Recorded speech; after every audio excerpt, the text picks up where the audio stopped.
All right, what's good, YouTube? I'm live on Twitch. Link first in the description. Don't be lazy. Hit the link. Follow me live. Today we're reacting to when cops realize the suspect has an ear in his pocket. In March of 2021, the Delaware, Florida Police Department received a frantic phone call from a man later identified as Colby Allen Parker. I'm gonna tell you, he fits the killer stereotype. Okay. The Vietnam veteran he mentioned was his grandfather, Ronald Wells Sr., who Parker claimed grabbed a knife and attacked him. Only moments after the initial call, the police would receive a second frantic phone call, this time from one of Parker's friends. Just called my phone, and he was, just sounded high out of his mind. I was like, is Pops there? His grandfather that he lives with. And he's like, no. And I said, are you all right? He's like, Pops is done. He tried to attack me, and I killed him. What? When police arrived at the scene, they found Ronald laying dead. Pops is not there, bro. A knife and Colby Parker. He claimed it was self-defense, and at first they believed him. But only minutes after investigating the scene, Colby would unveil a disturbing secret that take him all the way to the top of the suspect list. What is that? Hold on. So he kept it. Ugh. Those are ears. Hey! Why'd he pull them out? And why'd he put them in his pocket? Why is he stashing ears in his pocket? Use the view and just get a couple. Now that's disgusting. Hey, don't do that, buddy. Don't do that. That's not Sit your ass back down. It's disgusting. Only seconds after police arrive on the scene, Colby decides to lunge at the officers. This kind of behavior would definitely put the officers on high alert. What is wrong with Officers him? pat Colby down to make sure he doesn't have a weapon, but find none. Instead, Colby's hands being covered in blood, and they decide to photograph them. He is nasty. What do you got on you? Turn and place him against the car. We're not going to keep playing this game. We're going to have some issues. Hands there. Bro, he's weird, bro. Grab it, and, yeah. He's weird. Now he has to be on drugs. I would hope so, because no normal human acts like this. He just lunged at the cops. Randomly. I'd have pistol whipped him and said he ran at me. I'm gonna be honest. If I'm a cop, 9-4, we got a mercy. He's a psychopath.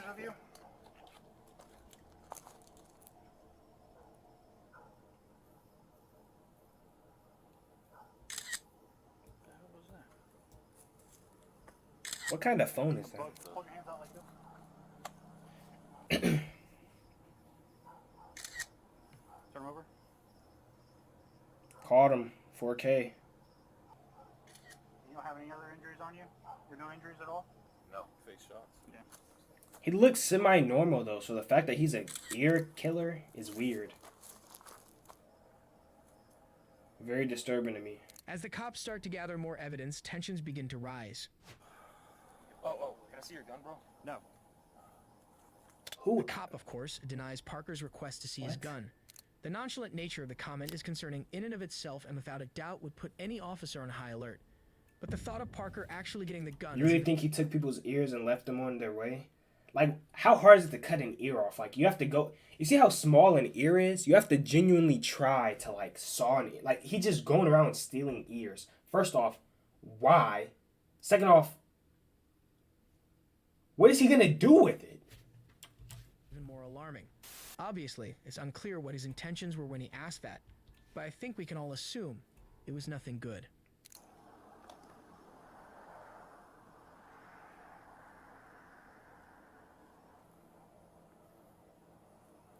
Where was the knife at originally?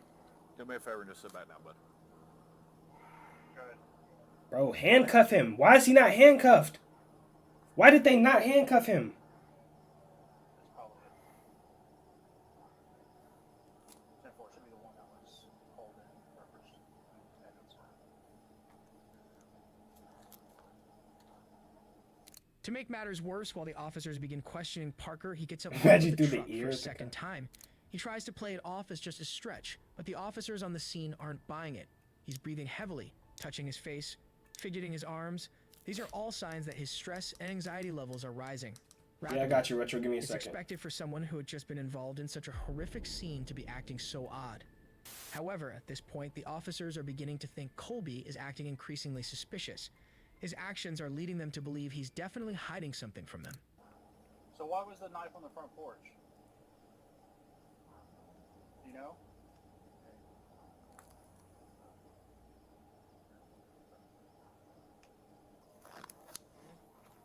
nothing. Oh, the knife? Yeah, it was over here. You're good. Just hang out there, bud. There's definitely nobody else in the house, right? There's a dog that's aggressive. Other than that, I don't know where Junior is. I asked, and he didn't know. The officers talk amongst themselves and begin questioning the whereabouts of Colby's uncle, Junior. Here's what they know at this point. They have a dead man on the front porch, and the last person who was with him is... You want? L adds. Bro, I'm just so confused on why they don't have him handcuffed. If this was any other person, it would have been handcuffed. Colby, and he's claiming it was self-defense. But if that was true, why did he ask for the officer's gun? Why did he lunge at them? Little did they know all of their questions were about to be answered. What is wrong with this dude? What? Junior? Yeah. And then he just... Ronnie Junior right here. Ronnie, okay, what is that? Those are ears. Those are ears. Can you hold those up for me? What is wrong with this? This dude's crazy. Colby reaches inside his pockets and pulls out both his grandfather's severed ears. And at that moment, Parker's behavior started to make sense. Can you hold those up? Nah, I don't think there'd be blood on his... Unless if he wiped them off, it should be good. I don't think ears drip that much. Why are they so calm taking pictures of it? They're not gonna ask no questions? All right. So I'll take these from you.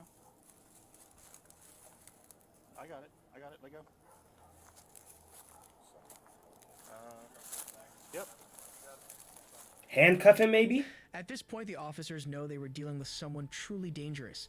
So the next moments are extremely vital. They have to proceed with caution. So it may seem strange that they decide to take photos of their newfound evidence before putting him in handcuffs. But it's important to make sure their suspect stays calm. Because if they pull out handcuffs now, there was no telling if Parker would snap and put everyone in danger. Okay. So where's Ronnie Jr. at? Boy, if he don't pistol whip him in the... You're under arrest! Come on, we know the drill. We know the drill, bro. Inside? Is there somebody else inside? Hey, Sarge. We're gonna need ACO. Oh. Probably gonna need ACO. What does ASO stand for? Assistance something?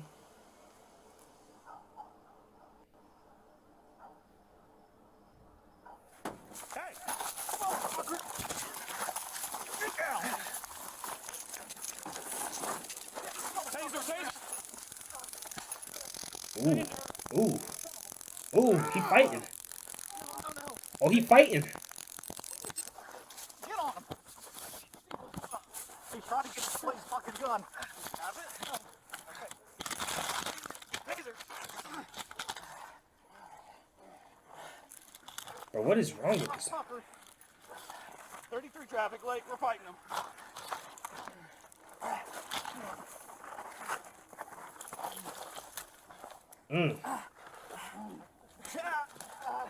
Ooh, he punching him out.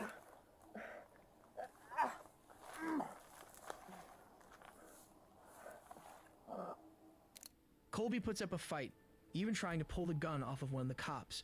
But Colby was no match for 3 officers and a taser. Can never trust the dude in blue shorts and boots. Taser. No.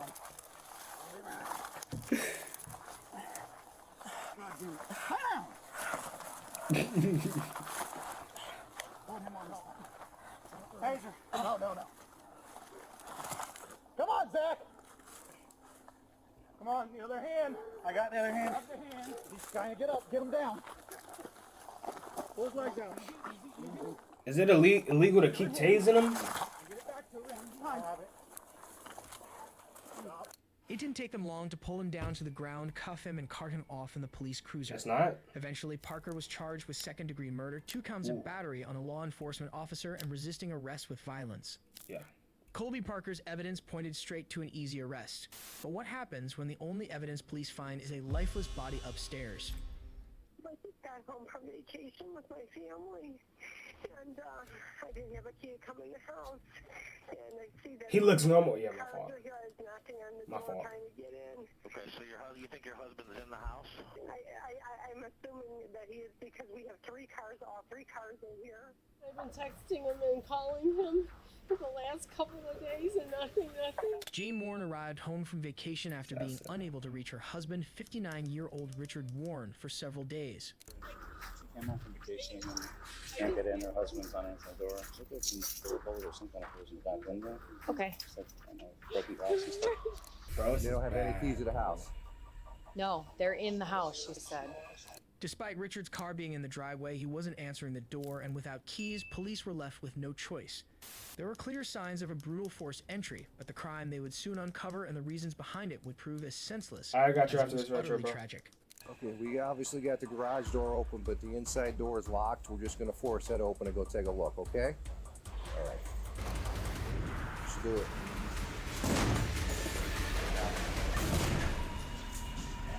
Does the city pay for that for them, or do we have to pay for that themselves?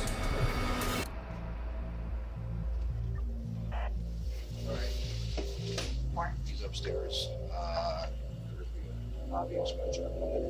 Keys are all over the place. We're still trying to figure out what's going on. We haven't found any weapons. So no one pays for it. Another set of officers moved to the back of the house, out of view of neighbors and family. The officers who entered through the garage emerged to report the grisly findings. If anyone on scene had suspected the man of taking his own life, the discovery of multiple shell casings immediately refuted the theory. This was a murder scene. And I'm How do sorry you- your husband has passed away. No. How do you You can tell only the wife? imagine that by this point, Jane would have no choice but to have been thinking the worst of the situation. And her reaction to the devastating news only supported this. There were multiple shell casings found at the scene. For the high-powered rifle, a .223 caliber rifle, Dr. Warren was shot multiple times. Richard had been shot multiple times with a high-powered rifle, including in the head. It was a vicious crime that demonstrated an extreme amount of anger by the perpetrator. And when Jane is brought in for questioning, 2 potential suspects emerged. So no one heard 4 gunshots in the neighborhood? Nobody? Both as unlikely as the murder itself. Okay, let me take that back, because I hear gunshots and I don't ever report it, so I probably should start doing that. But actually, never mind. That's allegedly. I never heard nothing. I'll be sleeping in my bed. I'm a very heavy sleeper. I don't hear anything. I'm talking about Fortnite, obviously. But that's crazy, bro. 31-year-old Michael Warren and 29-year-old Mark Warren, Richard's 2 adult sons. You've been married 10 years. How would you characterize your marriage between you and Richard? Good? Nice. He had problems with his son, Michael and Mark. Apparently. They threatened him They threatened him. How did they threaten him? to chop him up. Ooh. To chop up their own father? For years prior to the murder, the brothers were living in a house their father had bought them.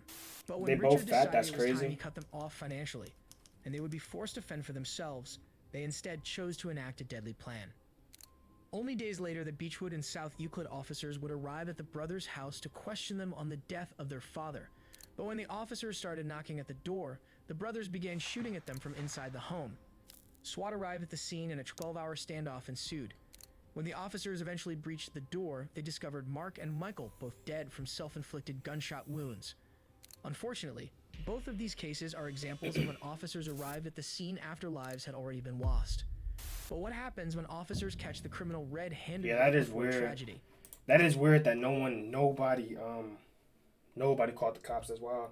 And then in the burbs, like, come on. If you hear gunshots in the burbs, you know something's happening. But yeah, appreciate y'all for watching. Twitch, first link in the description. Follow me over there, live every day. Hit the like button, subscribe, comment. Catch you in the next video.